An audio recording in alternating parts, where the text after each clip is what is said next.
Okay, now when dealing with roots and radical expressions, there's several ways to go about this, but understanding first, I guess, what are we talking about here when we're looking at these radicals? Well, this is called my radical sign, and then the number that appears inside is called my index, and then of course this value right here is called my radicand. So I am looking for, of course, my index is indicating the number of roots that I'm trying to find. So here in this first example, I'm looking for the cubed root of 8. So I'm looking for what number multiplied times itself 3 times the cube would equal 8. And there's several ways to do this, but what I will do is I'm just going to go ahead and break it down into its prime factors first. And I know that 8 is 2 times 2 times 2. So it looks like I could turn around and say, well, I have 2 multiplied together 3 times, so the cubed root of 8 is going to be 2. Doing the same thing here with the cube root. Again, we have an odd root here and a negative sign, so I know that I can possibly end up having that. So if I look at the cubed root of negative 27, and I can break negative 27 into negative 3 times 9, and then we know that negative 9 could be negative 3 times negative 3. So the prime factors could be negative 3,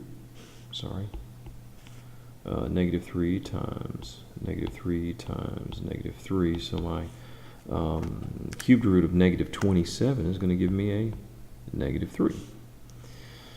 And looking at this third example, we know that this is a square root, and what that's asking me for, since I do not have an index, the index is going to be a 2, which gives us the square root. And if I were to break this up, I have the square root of 0.36, and I happen to know that if I multiply 0.6 times 0.6, I'm going to get 0.36. So there we go.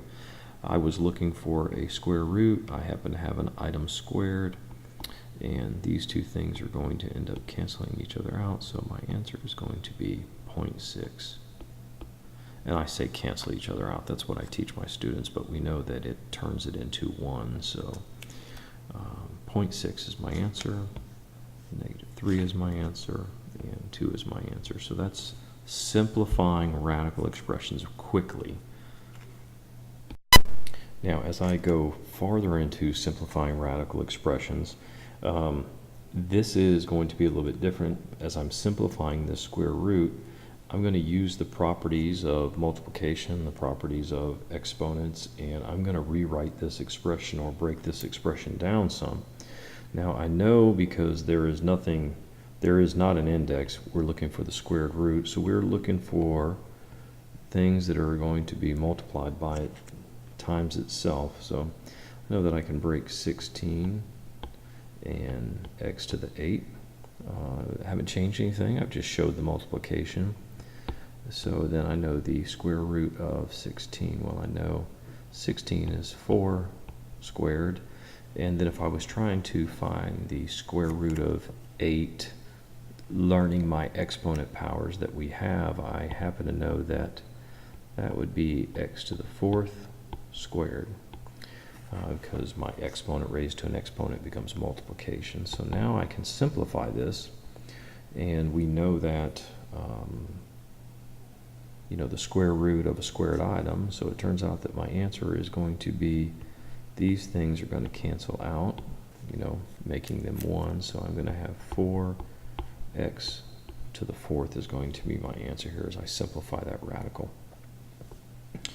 Let's see if I pick another example, and we'll go with 81 x to the 4th, and I guess I didn't need to put that x, that little power in there yet, or the multiplication sign. And I can simplify this again. I'm going to break it down. I have 81 times x to the 4th, and I know that I could even break this apart and say I have the square root of 81 times the square root of x to the fourth. And we know then that the square root of 81 is 9, and the square root of x to the fourth is going to be times, we could go ahead and show that whole thing, right? Which is going to be 9x squared. So it just depends. We can use our properties and manipulate numbers different ways, whatever is convenient, whatever is going to work based on our knowledge. So looking at one more example here, when we get a little bit more complicated, I'm looking for the fourth root of x to the 12th and y to the 16th. So if I break this apart, I'm looking for the fourth root, or something multiplied times itself 4 times, and I'm going to say that is x to the 12th times 4y to the 16th. We know that, well, if I go ahead and divide my exponent by 4, then I know that this is going to be x to the third raised to the fourth power. That's going to give me my fourth. And I know here that I'm going to have y to the fourth raised to the fourth power. So when I find these roots, I'm going to have, again, making those 1, I'm going to have x to the third, y to the fourth.